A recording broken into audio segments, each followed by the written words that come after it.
Құрметті жерлестер, қайырлы күн. Баршамыз әділдік жолында бағдарламасының екінші түсіріліміне қош келіпсіздер. Қате болып кетті. Қайырлы күн, жерлестер. Орал қаласының тұрғындары, әділдік жолында бағдарламасының екінші түсірілімі. Басты тақырып су. Ішіп отқан ауыз су мәселесі. Суымыз таза ма? Су тіршіліктің көзі. Орал үш өзеннің ортасында тұр. Жайық, Шаған, Деркөл. Суы да көгі де мол. Бірақ та қала тұрғындарының арыз шағымы таусылмайды. Ауыз су лас, дәмі бар, таттанып кеткен. Судың ағыны, яғни напоры аз. Тіпті мына Зашағанда күнде авария. Трубалардың бәрі шіріп кетіп жатыр. Енді бізге осы үлкенімізде, кәрімізде, баламызда, шағамызда шай ішеміз, су ішеміз, сусыз өміріміз жоқ. Осы суды біздің өзіміздің әрқайсымыздың үйімізге дейін алып беретін қандай мекеме? Қай мекеме жауапты? Басшысы кім? Бауыржан, осы мәселені әрі қарата тереңдетіп айтып жіберсе. Қайырлы күн, жерлестер. Бұған Мұқа екеуміз бір ең көкейкесті өткір мәселені қозғап отырмыз. Бұл енді біздің жұртшылықтың, біздің көрермендердің сұрауының бірі, яғни су мәселесі. Мұқан өте дұрыс айтады, сусыз тіршілік жоқ, және су деген бұл айтқанда біздің ең денсаулығымыздың кепілінің бірі. Бірақ дегенмен де сұрақ орынды қойылып отыр, мәселе өте үлкен. Орал қаласы банағы айтқандай үш өзеннің арасында тұрған жер асты суларына бай болғанмен мәселелерде шешілмей тұрған болып тұр. Енді қандай мекеме дейтін болсақ, бұл енді Батыс су арнасы жауапкершілігі шектеулі серіктестігі. Бұл біздің Орал қаласы әкімдігінің тұрғын үй коммуналдық шаруашылық бөліміне қарайды. Бірнеше енді заң бойынша міндеттері бар, оларды біз мына жерде келтірдік. Бірақ енді ішіндегі жұмыстарының бірі бұл ауыз суды халыққа жеткізу, және де пайдаланылған суды, мысалы канализация дейміз, кәріз су дейміз, оны кейін қарай шығарып, осы екі процесті ұдайы жүргізіп отыру. Ал енді ең негізгі міндеті ол енді банағы ауыз су, оның ішінде мемлекеттік стандартқа сай сапалы да ауыз суды халыққа, кәсіпорындарға, барлық су шаруашылығы субъекттеріне жеткізіп беріп отыру. Оны енді өздеріңіз де мына теледидардан көріп отырмыз. Енді Батыс су арнасының осындай сайты бар, өздерінің мына девиздарын қойған екен, су өмір береді, біз су береміз деп. Шартты түрде жалпы жұмыс бойынша шынында суды беріп отыр, бірақ енді бұлардың барлығы да бюджет қаражаттан, яғни салық төлеушілердің ақшасына жасалып отыр. Енді қаншалықты сапалы жұмыс жасалып жатыр, біз оны қазір енді ары қарай талдап көрейік. Енді заңға байланысты ауыз судың бірнеше талаптары бар. Бұл енді мына мемлекеттік стандарт бар, денсаулық сақтау министрлігінің арнайы бұйрықтары бар, осы регламенттер бар. Осыларға сай ауыз суға бірнеше талаптар қойылады. Жаңағы бұл жерде таза суды алу, жіберу, хлорлау, оны сақтау, кері айналдыру, яғни барлық мәселелер бойынша бұл енді заңдағы нормалармен реттеліп отырады. Бірақ дегенмен де өздеріңізге белгілі, Қазақстанда, оның ішінде бізде, Батыс Қазақстанда кей жағдайларда заң жүзінде бәрі болу керек, енді қағазда болғанмен іс жүзінде жасалмай жатады. Енді Мұқа енді бана айтып шықты, бірақ енді негізгі талап жалпы Батыс су арнасына, бұл енді жалпы заңда жазылған, мынадай екен, міне иіс дәмінің мөлшері 2 балдан аспау керек, түсі 20 градус түстен артық емес, лайлылығы 1,5 миллиграмм литрдан артық емес болу керек екен, микробиологиясы, ішек таяқшасы, яғни банағы мына хлор өлтіретін нәрсе ғой, солар болмау керек, химиялық құрамы осындай болу керек екен. Бірақ дегенмен де дәл қазір біз оны судың сараптамасын алып тиісті органдардан зерттейтін болсақ, осындай бола ма екен, ол енді кәдімгідей сұрақ туындырады. Біраз енді осы бағдарламаны дайындағанда бұқаралық ақпарат құралдарды қарап шықтық. Енді бір мәселе көзіміз шалды. Яғни 2015 жылы Батыс су арнасын біздің әкімдік жеке фирмаға сенімгерлік басқаруға беріп жіберген екен. Кім ол? Алтай ма? Енді бұл енді Кімге беріп жіберген? 2000 негізі дұрыс айтасың, Алтай Көлгінов сол кезде басшылықта болды. Мұны мына кестеден көруге болады. Яғни 2015 жылы желтоқсанда Батыс су арнасы жеке меншік компанияға бана сенімгерлікке берілді. Былай айтқанда жалға берді деуге болады, уақытша ұстай тұруға, пайдалануға берді деуге болады. Ол 15-те берілді. Ал сол 15 жылдың желтоқсанда қаланың әкімі Алтай Көлгіновтің өзі болған екен. Және де 16-тан 19-ға дейін облыс әкімі болды. Осы кездің ішінде мына 3-4 жылға дейін уақытта Батыс су арнасында Шымкенттен келген фирманың не дейді енді қанжығасында кетті деп айтуға болады. Тек қана Ғали Есқалиев 2019-дың маусымында келгеннен кейін ғана 3 айдан кейін, яғни Ғали Есқалиевтің менің ойымша пәрменімен Батыс су арнасы кейін қарай, яғни халыққа, елге, Оралдың бюджетіне кейін қарай нақтырақ айтсам, Алтай кімге беріп жіберген ол Батыс су арнасын? Енді бұлардың барлығы да ашық ақпаратта, яғни интернетте бар. Желтоқсан 2015 жылы мына Батыс су арнасы компаниясын сенімгерлік басқаруға водные ресурсы маркетинг жауапкершілігі шектеулі серіктестігі алып, манағы айтқандай 2019 жылы, яғни Алтай Көлгінов облыс әкімдігінен кеткеннен кейін қарай әкімдікке бастығы кім бұның? тапсырды. Бастығы Анарбек Оңғарұлы Орман атты Шымкент қаласының тұрғыны 52 жылы. Әкім деп жазып қойыпты. Бұрын енді мына Википедияға сәйкес бұрын Шымкент қаласының 2 рет әкімі болған. Водоканал Шымкент дейді, соның директоры болған. Артынан осы водный ресурсы маркетинг жеке компаниясын ашып, осы су айналасында жұмыс жасаған, біздің Батыс су арнасын алған, және де осы қателеспесем, бұл 12-13 жылдары мекен, сол шамаларда мекен, су ресурстары комитетінің Қазақстан Республикасы бойынша төрағасы болып қызмет атқарған екен. Шымкент қаласының сосын осы водоканал ол да жекешелігін алып алған сияқты да? Осы айқай болып, осы кейін қатты осы биыл қайтарған жоқ па осы? Мұқа, негізі ол айтуың дұрыс, ол жақында шыққан мәселе. Қазір оны мен оралам. Нақтырақ айтасың да? Енді менде бір сұрақ. Алтай мен Әнуарбектің не байланысы бар да? Алтай мен бана айтуға ұмытып кетіппіз. Жалпы Батыс су арнасының соңғы 4 жыл бойғы директоры бұл Ануар Аркенов атты азамат. Ол 21 шілде 2021 жылы қателеспесем қала әкімі Абат Шыныбек болған кезде жұмысқа, яғни Батыс су арнасы директоры болып тағайындалған болатын. Енді оның байланысын қазір біз талдаймыз. Мына кезекті банағы 2015 жылға сәл оралайық Мұқа. Біз енді сәл 21-ге кетіп қалатымыз. 2015 жылы мен 19-ның ортасында, яғни 4 жылда водный ресурсы маркетинг компаниясы Батыс су арнасын алған болатын. Яғни Шымкенттің компаниясы келіп Оралдағы судың бәрін басқарды, пайдасын да тапқан шығар. Бұл туралы біз ақпарат сайттан таба алмадық. Бірақ дегенмен де осындай сайты бар, осы жеке компания Шымкенттен. Бұлардың девиздері біз суды құдық құрғағанша бағалай алмаймыз деп негізі жөнді әңгіме жазып қойған. Енді ЕГОВ сайтына кіріп, мынандай әдейі сұрау жолдадық. Бұл енді кез келген азамат жасай алады бұны. Және осыған сай, мына Шымкенттің компаниясының басшысы жаңа айтқан Анарбек Орман атты үлкен кісі. Ал енді 11 құрылтайшысы бар. Соның біреуі мысалға Шымкент қаласының әкімінің аппараты, және де біраз мынандай бір азаматтар бар екен. Біразын интернеттен қарап шықтық, көбі кәсіпкер адамдар. Мына қызылмен көрсетіп қойғанымыз Берік Мұрадұлы Орманов. Бұл енді біздің пайымдауымызша осы Анарбек Орманның не інісінің, не ағасының бір баласы болу керек. Мұны айтқандай, шында да Шымкент қаласы Тұран ауданы Ғали Орманов көшесіндегі 17-ші үйде тағайындалған.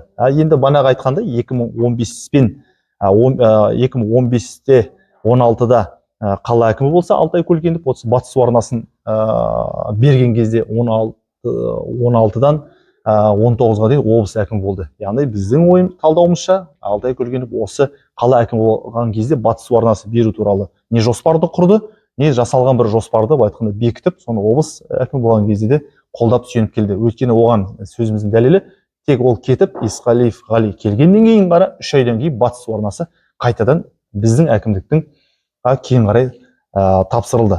Қайтадан қоямын сұрағымды. Алтай мен Орман Әнуарбекті не байланыстырады? Енді біздің бұл жерде де барлығы ашық ақпараттан алынып отыр. Бұны өздеріңіз де Google-дан іздесеңіздер кез келген азамат таба алады. Яғни Шымкент фирмасының директоры жаңағы Анарбек Орман атты азамат 52 жыл туған. Ал Алтай Көлгіновтің туған апасы, бұл да барлық интернетте барлық жерде бар. Ал Гүлмира Сейдірқызы Оңғарова 69 жыл туған, Сарыағаш ауданында кәсіпкерлігі тіркелген. Біздің бұл жерде ақпаратымызға сай осы Орман әулетінің келіні дейсіз ғой. Солай сияқты. Сонда Алтай мен Анарбек туған құда болып шықты ғой да? Сондай мәлімет негізі бар. Және де қараптан қарап Шымкенттің фирмасы батыс су арнасы тона 2000 километр жерде жатқан Оралдың компаниясын алған жоқ. Өйткені өзіне жақын адам мына жерде қаланың басшысы беру туралы шешім шығарды. Облыс басшысы болғаннан кейін соны бекітіп, былай айтқанда не дейді енді, соны қолдап, қолпаштап қажетті адамдар соны алып, енді былай айтқанда қызметін, жұмысын жасады.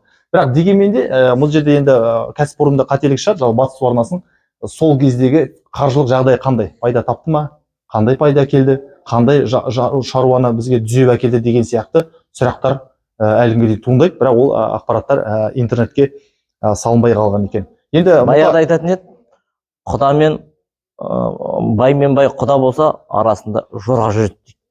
Олардың арасында водоканал жүріп тұр ғой да сонда.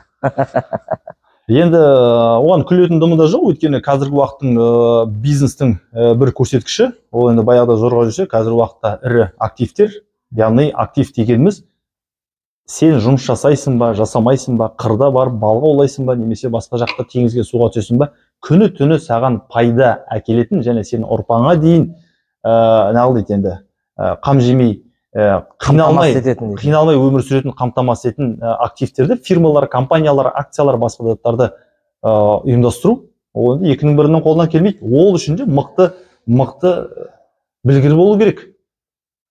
Және таныстары болу керек осыны жасайтын. Немесе соған көмектесетін, оны қолпаштайтын банағы сыбайластары болуы тиіс.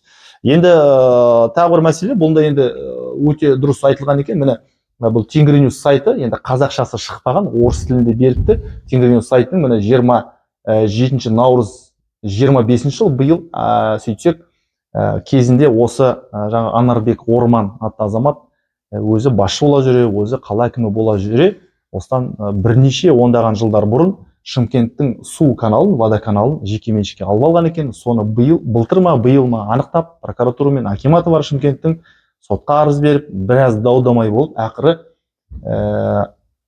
осы водоканалды Шымкенттің сол жекелерден алып, мемлекеттің меншігіне қайтадан өткізген екен. Яғни Шымкенттің өзінде де биыл әділдік орнап отыр осы су шаруашылығы. Сонда өзінің құдасына, өзінің тәжірибесін үйреткен болып тұр ғой жаңа. Істеп жүрген амалын, яғни водоканалды қалай өз жекеменшікке өзіне ауыстырып алу. Соның бәрі Алтай құдасын айтып, Алтай құдасы беріп жіберіп жатыр ғой. Енді бұл жерде қазақтың мақалы еске түседі. Енді ұры байымайды, сұқ семірмейді дейді. Қуғанмен алған нәл дейді енді.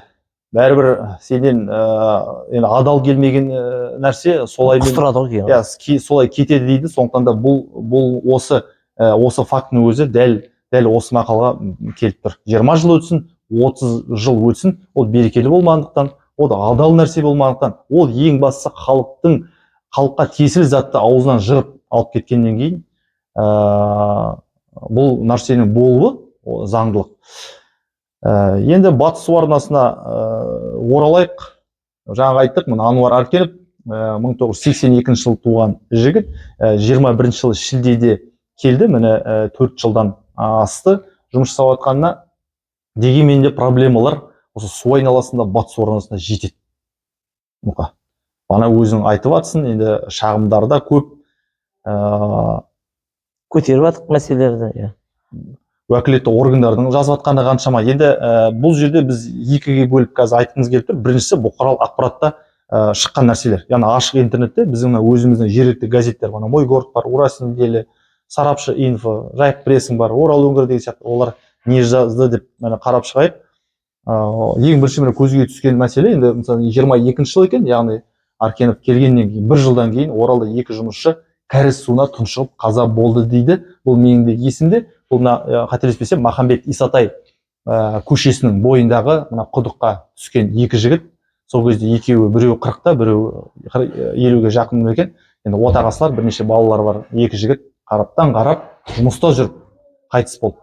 Енді сәл алға жылжитын болсақ, осы бірнеше айдың ішінде кінәлі де табылды. Олардың ана начальный участке дейді ғой, былай айтқанда. Сол сотталып кете барды, бірақ енді біз енді соттың бұл жерде үкімінің заңдылығын айтып отқан жоқпыз. Бірақ бұл жерде ең бірінші мәселе айтқымыз келетіні, Батыс су арнасында 1000-нан астам мұқа жұмысшы бар. Қырғын миллиондаған, жүздеген миллиондаған ақша олардың осы жұмысына не дейді, беріліп отыр. ЖК арқылы акиматтан. Тарифтарды жыл сайын көтеріп, халықтан бана ақша жинап, олардан пайда табады. Бірақ осындай қарапайым жұмысшылар жасаған кезде, әрине ол жұмыс оңай емес. Су беру, канализация шығару, ол да оңай жұмыс емес. Бірақ осындай жұмыстар кезде сақтандыру жұмыстары. Екі адам құдыққа түскенде екі адам сақтандырып арқамен ұстап тұруы, газ болатын бір қауіп бар дейтін болса, оған газ банағы баллондарын беру, фонариктері болу, су жарылып труба, мына жерде мысалы труба жарылғанда су бірден көтерілген, ол басқалар шыға алмай қалған. Яғни не арқамен тартпаған, не олардың да басқа сақтандыруы болмаған, адам да болмаған. Яғни осы жұмыстардың бәрі ұйымдасып жасалу керек еді. Өздеріңіз белгілі, мына интервьюларды оқитын болсақ, Батыс су арнасының басшысы Ануар Еркенов бұл жерде жұмысшылардың өзінің қателігін деп басынан бастап айтқан болатын. Бірақ дегенмен де бұл тек екі емес, ол жылдан жылға содан кейін де тағы бір жағдай болған сияқты. Енді Құдай сақтасын, бұндай жағдайлар менің ойымша тікелей басшылардың мойнында және солардың салғырттығынан осындай мәселелер енді болып тұрады. Енді тағы біреуі міне 22-ші жылы болған. Бұлда да енді мына қарыздары бар екен Батыс су арнасының. Бұрынғы мына мемлекеттік сатып алуда бұзушылықтар бар екен. Жұмыс жасамай тұрған бәлен миллионға алынған насостар бар екен де жазған Ойгород. Бұл жерде антикордың ол кездегі енді антикор қызметі ғой, енді солардың талдауына қатысты көрсеткен екен. Сосын міне банағы қаза болған жұмысшылардың тікелей басшысы, сол жердегі участке басшысы дейді ғой, 3 жыл жарымға бас бостандығынан айырылды деп соттап көрсетіпті. Одан кейін міне 23-ші жылы мына Аркеновты заңсыз, негізсіз мемлекеттік сатып алу үшін аудит анықтағаннан кейін айыппұл салды деп оны жазыпты. Тағы не бар? Заң және тәртіп дейді. Антикор Батыс су арнасы қызметіндегі коррупция тәуекел қауіптерін сыртқы талдау бастады деп. Олар да өздерінің нелерін жаңағы релиздерін берді, яғни біраз нәрселер бар екен. Енді бұл енді ашық ақпараттағы мәселелер. Екінші енді айтқымыз келетіні, мен енді өздеріңізге белгілі қоғамдық біздің кеңестің мүшесімін. Маған көптеген ауыл тұрғындары, қала азаматтары жолығып тұрады, әртүрлі мәселелер. Соның бірі жақында түскен мұқа 2 арыз. Бұл 2 арызда бүркеншік деп айтылады, яғни аноним арыздар. Инстаграмнан жібереді, Фейсбуктан жібереді. Қазір уақытта тіпті байланыста, тікелей байланыстамыз халықпен. Бұның енді тағы бір айта өтетін жер, бір мынандай бір ерекшелігі бар. Жалпы қазір уақытта мұқа байқасаңыз, неге азаматтар маған, саған, Айболат бар мысалға, басқа да белсенділерге тікелей хабарласады? Неге арыз шағымдарын айтады? Бана жолда келе жатқандыға Мұхтарға жайық жылу қуаты па, мысалы, қай кәсіпорынның труба жарылып істей алмайды, соны сұрап жатыр мысалға. Неге деген сұраққа ресми ақпарат айтпайды дейді. Біріншісі, сосын сұрақ қойсақ, халыққа жауап бермейді. Екінші, сосын сіз қоғам белсендісіз, сондықтан сіз арқылы білгіміз келеді. Өйткені уәде берген уақытын асып кетті. Қыркүйектің 15-і күні қосылады деп айтқан. Қазір уже қазанның 1-і. Сосын мен жаңа әкімшілікке шығып, солардан білдім. 10-шы қазанда 8-ші жаңа Басмай школының артындағы жасалып жатқан трубалар толықтай бітіп, 10-шы қазанда қосылады деп айтты. Мұқа, енді бұндай мәселені біз келесі подкастта нақты көрсетеміз. Мен жалпы сұрап отқан, неге олай хабарласып сұрайтын себебі, менің ойымша, мемлекеттік органдардың имиджі дейміз ғой, абыройы қазір уақытта азаматтардың халықтың алдында кәдімгідей түсіп кеткен секілді, және де біз сияқты қоғам белсенділері азаматтардың сұранысы да көп. Осы жігіттер немесе осы азаматтар сұрақты шеше алады, немесе тиісті органға жеткізе алады. Ең болмағанда қорықпай видеодан осы мәселені көтере алады деген сияқты ұсыныстармен түседі. Соның бірі құба-құп. Яғни бұл айтқанда, менің ойымша бұл жерде ішкі саясат пен басқа да идеология жөнінен жұмысты жандандыру керек сияқты. Енді батыс су арнасы, оның ішінде Ануар Аркеновке оралайық, бағанағы екі арыздың біреуінде былай делінген.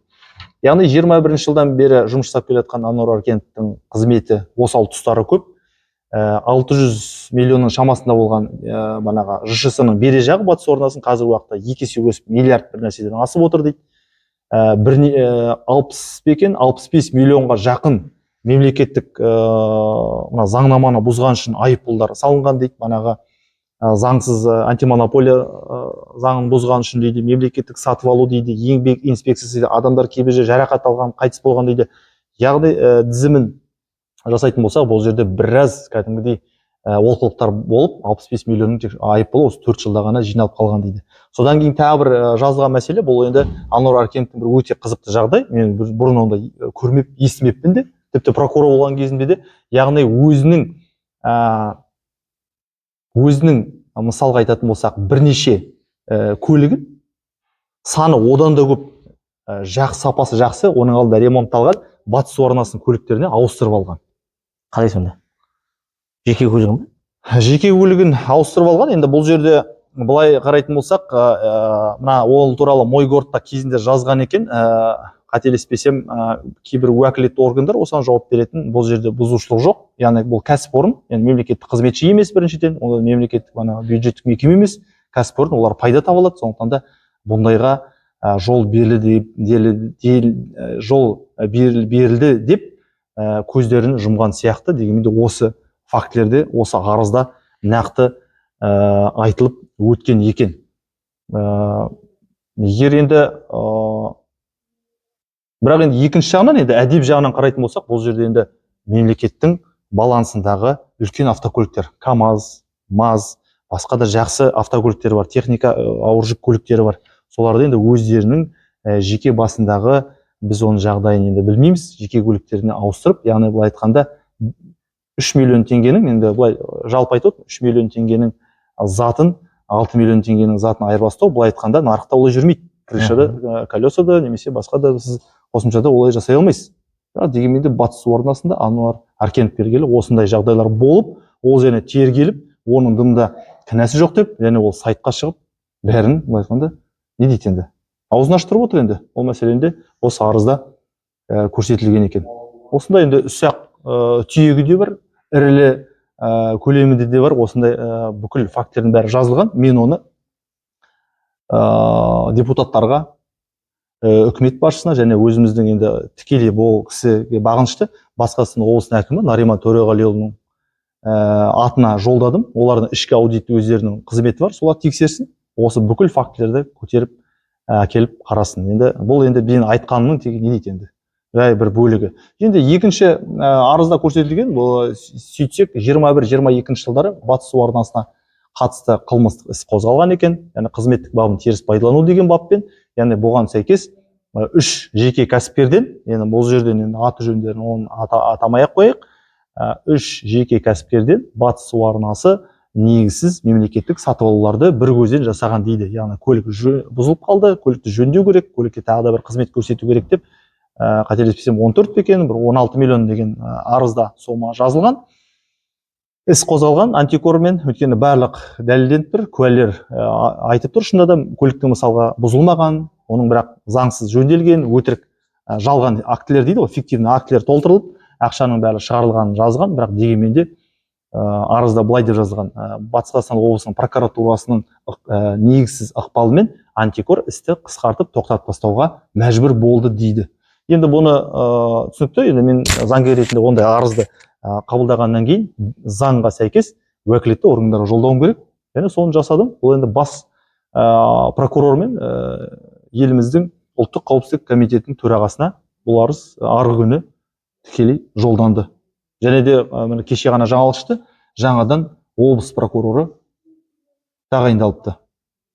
Яғни мен ойымша сол лауазым тұлғада бұл арыз түсіп, солар енді жаңадан келген лауазым тұлға мүмкін жаңа бағасын беретін шығар деген үміттемін. Ал енді құрметті жерлестер, біздің студиямыздың қонағы, ортаға шақырамыз. Құрметті Нұркен мырза, қош келдіңіз.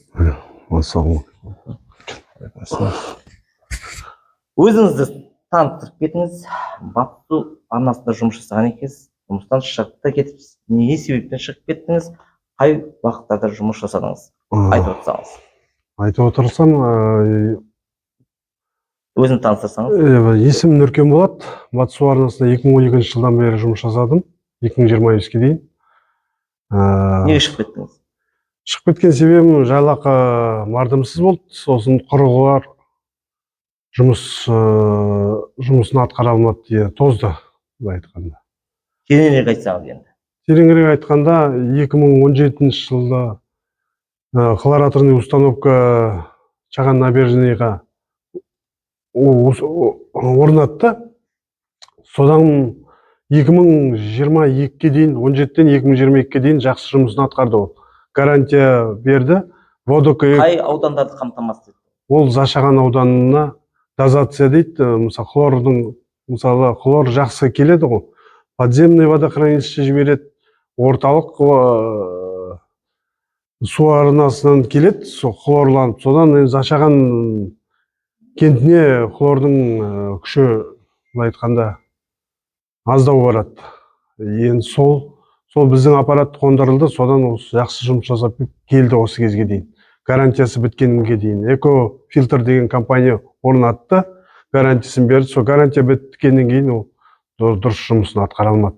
Қашан бітіп еді гарантиясы? Гарантиясы негізі 3 жыл, 4 жыл берді ғой гарантиясын.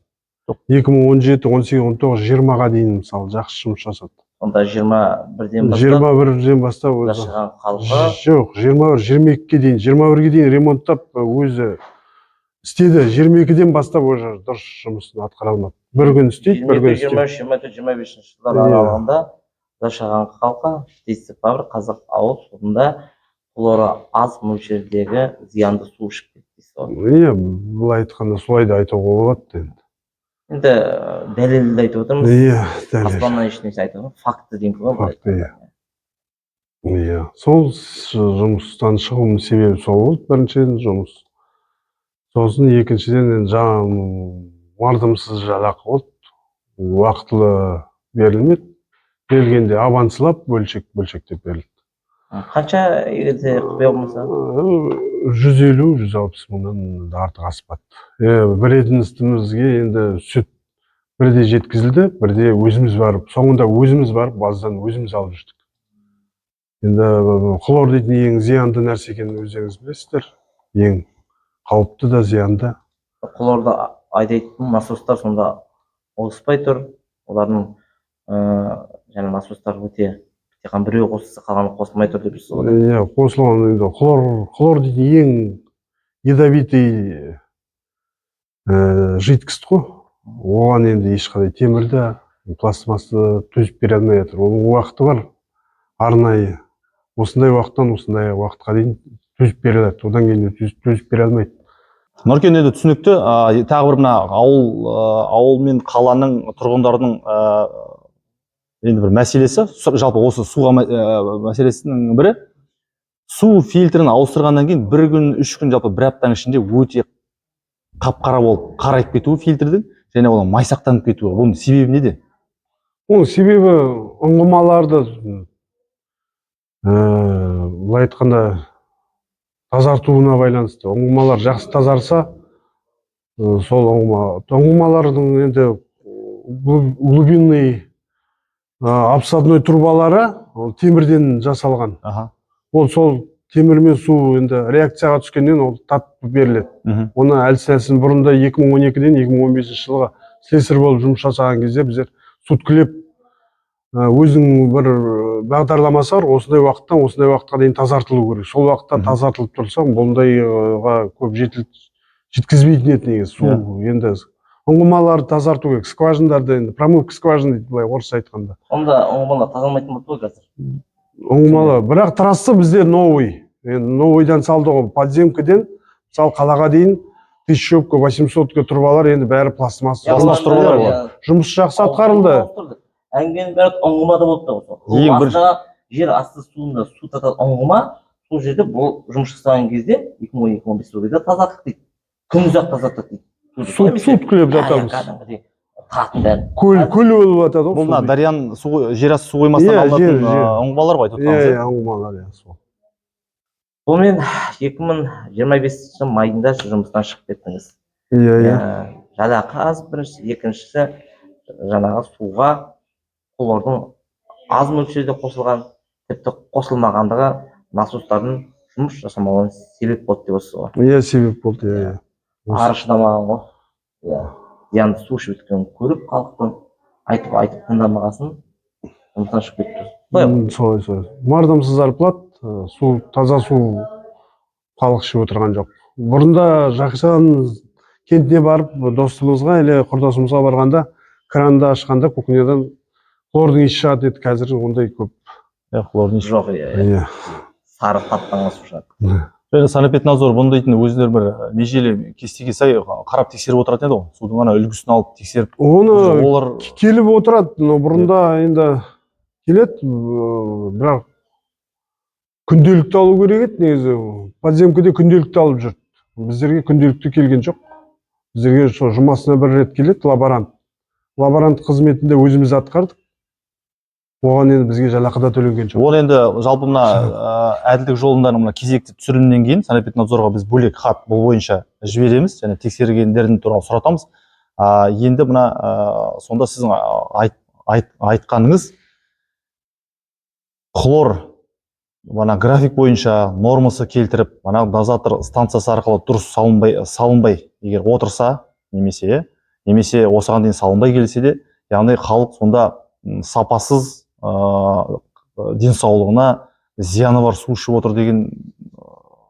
Иә, дозациясы аз болса, иә, ол солай болады. Ол су тұрбаның бойында тұрып қалады ол, мысалы. Күндіз бойы ағып жатса, ол енді оған түсінуге болады, ол енді келеді хлордың.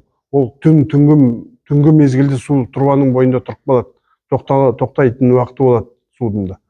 Переход дейді, переходқа көшеді. Күндізгі давлениеден түнгі давление азаяды. Сол кезде тұрбаның құрамында су жер астында тұрып қалады су. Сол кезде хлорланып, дозациясы беріліп тұру керек. 0,35, 0,25 дейді. Хлордың составы болу керек суда. Микробтарды өлтіру үшін. Сол кезде жердің асты жылы болады оны. Түсінікті. Бұның енді мұқа тағы бір жолы. Уақытында сол сосын көп мөлшерде бермейді. Мұқа бұның тағы бір жолы, алдында екеуміз мына Теректі аудандағы карьерді топырағын қазып алып сараптамаға жібердік қой. Дәл сондай бұндай да жағдай. Зашағаннан, орталықтан және мына 10-шы немесе 6-шы микрорайоннан су алып, үш жерден видеоға түсіріп, сыртына қағазын жабыстырып, санэпиднадзорға немесе басқа да зерттеу орталықтар бар, соған ақылы түрде өзіміз сараптамаға онда беруіміз керек.